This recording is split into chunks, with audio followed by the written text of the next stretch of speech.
उस दिन गोवर्धन ने सिर्फ एक बात कही थी, ये गलत है, और उस सच ने ले ली एक जिंदगी। एक गांव था बीजापुर, और उस गांव में रहता था गोवर्धन, एक भोला भाला पशुपालक। उसकी जिंदगी बहुत ही सादगी भरी थी। सुबह अपने मवेशियों के साथ पहाड़ पर जाता, शाम को लौट आता। पर दोस्तों, गोवर्धन के दिल में खालीपन था, एक ऐसी कमी जो पैसे से नहीं, भक्ति और प्रेम से भर सकती थी।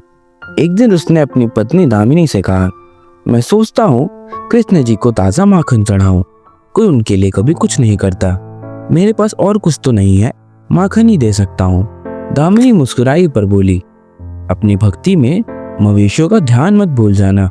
गोवर्धन माखन का घड़ा लेकर चला और एक बड़े बरगद के पेड़ के नीचे कृष्ण जी की मूर्ति के सामने माखन रख दिया।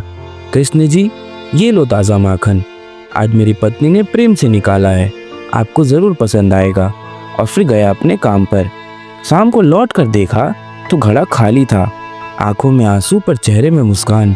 आपने मेरी भेंट स्वीकार की, मैं तो धन्य हो गया। लेकिन दोस्तों, यहीं से कहानी एक मोड़ लेती है।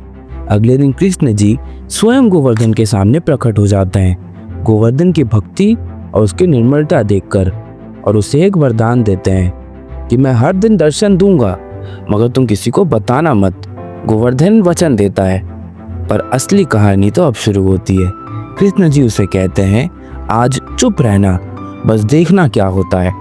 पहले एक सेठ आता है, माखन नहीं पैसों का घड़ा छोड़ जाता है भूल से। फिर आता है गरीब आदमी, भगवान से रोटी की दुआ मांगने के लिए, और पैसों का घड़ा देखकर खुश हो जाता है, आपने मुझे बचा लिया, और वो घड़ा लेकर चला जाता है। फिर आता है सपेरा भोला राम, बस प्रार्थना करने। पर कुछ देर बाद सेठ वापिस आता है और भोला राम को चोर समझकर उससे लड़ने लगता है। कृष्ण जी ने मना किया था कुछ कहने से, पर उसका मन चिल्ला उठा, ये गलत है, ये आदमी निर्दोष है, और उसने सब कुछ सच बता दिया। लेकिन उस सच की कीमत भोला राम की जिंदगी थी, क्योंकि भोला राम के ध्यान न देने के कारण सांप ने उसे काट लिया और भोला राम की मौत हो गई।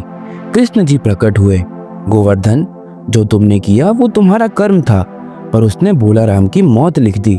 अगर वो जेल जाता तो बचा रहता, पर अब गरीब को जेल हो गई और गरीब का परिवार भूखा मरेगा। अब गोवर्धन टूट गया, मैं तो सिर्फ सच कह रहा था प्रभु। कृष्ण जी बोले, इसलिए कहा था, बस देखो, हर सच तुरंत बोलना जरूरी नहीं है, कभी कभी समय और नियति का सम्मान करना भी बहुत जरूरी है।